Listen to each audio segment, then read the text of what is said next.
ብዙ ነገሮችን ስላንተ ነግራኛለች ሩታ። ዛሬ የጠራውክ ለምንድን ነው አቤል? ላስጠነቅቅህ ነው የጠራውክ። የማስጠነቅቅህ ደግሞ ምንድነው ከዚህ በኋላ በምንም አይነት መንገድ ሩታ አጠገብ እንድትደርስም አልፈልግም።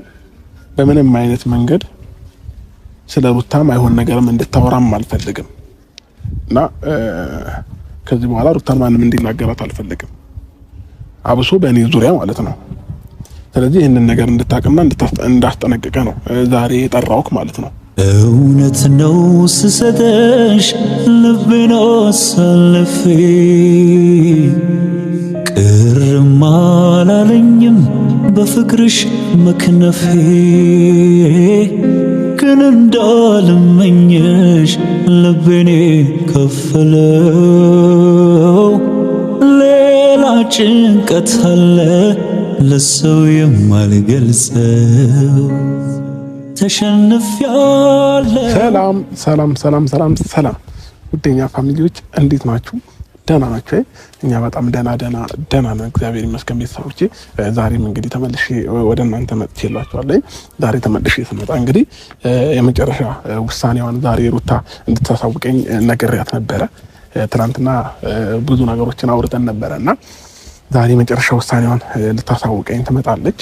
ከዛ ባለፈ ደግሞ ቤተሰቦቼ ምናልባት አንዳንድ የምትፈራቸውና አንዳንድ የምትላቸው ነገሮች አሉ ሩታ ማለት ነው። እሱ ምንድነው ቤት ከገባሁኝ ጓደኞችም ምናምን እየመጡ እኔን ይረብሹኛል፣ አንተም እየመጣ ትረብሸኛለህ ምናምን ብላኝ ነበርና ዛሬ ከጓደኞቼ መካከል ምናልባት እዚህ ያለ ሰው አለና አቤል አለ፣ እሱንም ጠርቼ አስጠነቅቀዋለሁኝ። ከዚህ በኋላ ምንም አይነት ነገር ቢፈጠር ሩታም ጋር እንዳይሄድ፣ ቤቷም እንዳይደርስ፣ እሷ የሄደችበት ቦታ ላይም እንዳይገኝ እነግረዋለሁኝ። ያው መናገር ባለብኝ ልክ ማለት ነው እና አስጠነቅቀዋለሁኝ። እና ሩታ እነዚህ ነገሮች ምክንያት አድርጋለችና እኔ ከዚህ በኋላ እንደማረብሻት እኔም ሆንኩኝ ጓደኞቼ ማንም ሰው እንደማይረብሻት በደንብ ጠንቅቃ እንድታቅ ፈልጋለሁ ቤተሰቦቼ። እና ዛሬ ውሳኔሽን አሳውቂኝ ብያታለሁኝ። ያው ትናንትና ካያችሁ ይሄዳለሁ ብላ ነበረ። እስኪ አስቢበት፣ የአንድ ቀን ጊዜ ልስጥሽና ያለውን ነገር እስኪ ተወያይበት ከራስሽም ጋር ምናምን ነገር ብያታለሁና እስኪ ዛሬ ምላሿን የምንሰማ ይሆናል ማለት ነው። እሺ በላኝ እዚሁ ቀርታ በቃ የሚያስፈልጉትን ነገሮች እኔም ከጎኗ ሆኜ አብሬያት ልጃችንን ብናሳድግ በጣም ደስተኛ ነኝ። ስለዚህ ቤተሰቦቼ የዛሬ ምላሿን የምንሰማ ይሆናል። አቤልም ይመጣል።